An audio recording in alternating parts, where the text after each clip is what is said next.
Emily was the kind of girl who moved quietly through life, like a leaf carried along by the wind. At 13, she had already mastered the art of blending in. She rarely raised her hand in class, rarely spoke unless spoken to, and her gentle smile often went unnoticed in the noise of middle school chatter. To most, she was invisible, and sometimes she felt it too.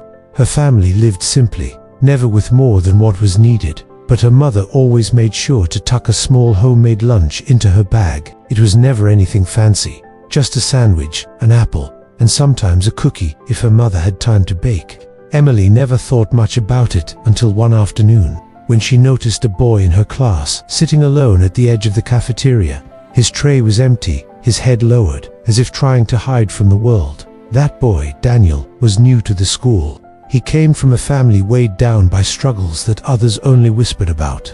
Most days, he came without lunch, and when the others teased him for it, he simply pretended not to hear. Emily, however, couldn't look away. She remembered the hollow feeling of hunger from the times when her family had barely scraped by, and her heart ached at the thought of anyone else sitting through the day with an empty stomach. The first time she slid half her sandwich across the table to Daniel, he stared at her in confusion, as if unsure whether it was a trick. She only gave him a small nod and returned to her meal. Slowly, he accepted it. He didn't thank her right away, he simply ate, silently. But Emily felt something soften in the air between them. The next day, she did the same.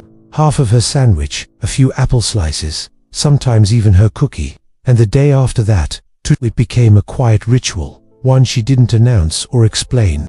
To Emily, it was simple. If she had something, he shouldn't have nothing. Yet, deep inside, she wondered if it mattered. She was just one girl, offering scraps of her lunch in a world that seemed too big and too harsh to notice. She doubted whether kindness that small could leave a mark at all. Still, each day as Daniel accepted her food with eyes that grew a little less heavy, Emily felt a warmth she couldn't quite put into words. It was the beginning of a choice that would change her life in ways she couldn't yet imagine.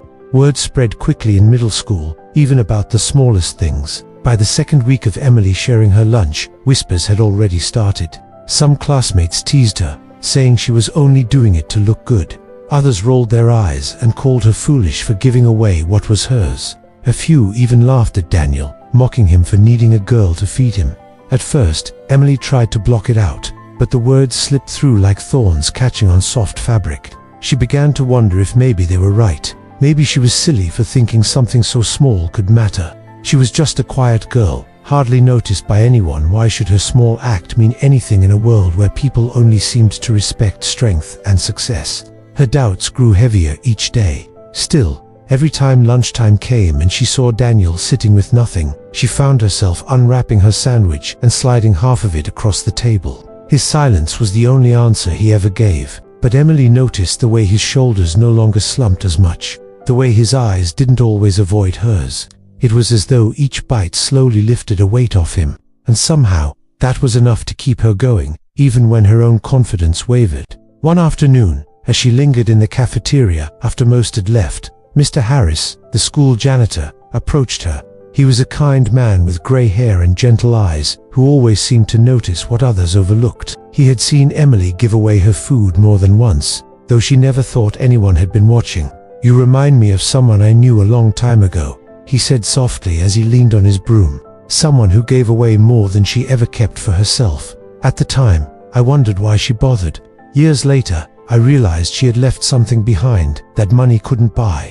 Emily looked at him, unsure what to say. Mr. Harris smiled, his voice carrying the kind of wisdom that lingers in the heart.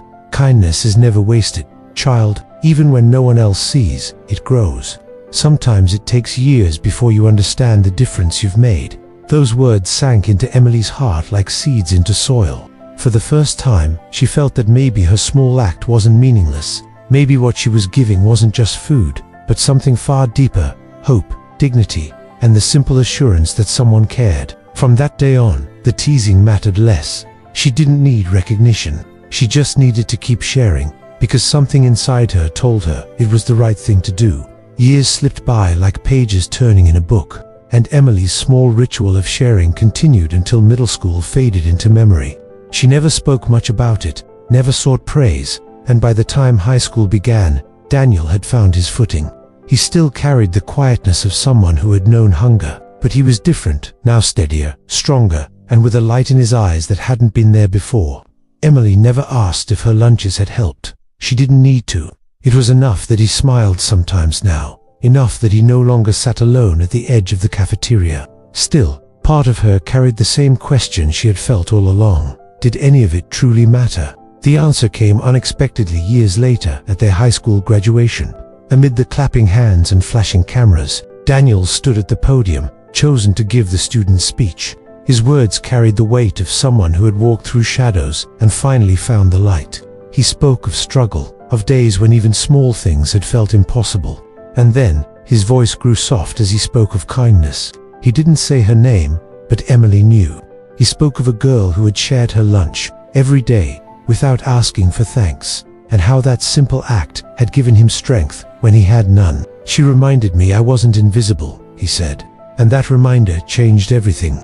Emily felt her breath catch, her heart heavy yet light all at once. For the first time, she truly saw the ripple her small choice had created. The teasing, the doubts, the quiet moments when she wondered if it mattered. All of it had grown into something she could never have imagined.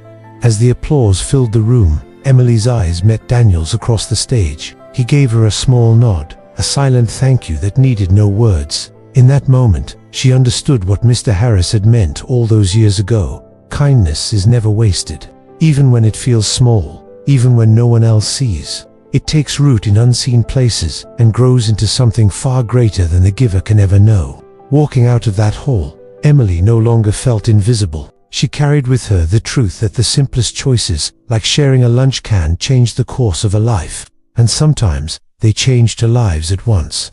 Life often convinces us that only grand gestures carry meaning, but the truth is quieter than that. A shared smile, a kind word, or half a sandwich can ripple further than we ever imagine. Emily's story reminds us that we don't need to wait until we are strong, wealthy, or extraordinary to make a difference. We only need the courage to give what we already hold. If this story touched you, I invite you to like, share, and leave your thoughts in the comments. And if you want more stories like this, consider subscribing to join our growing circle.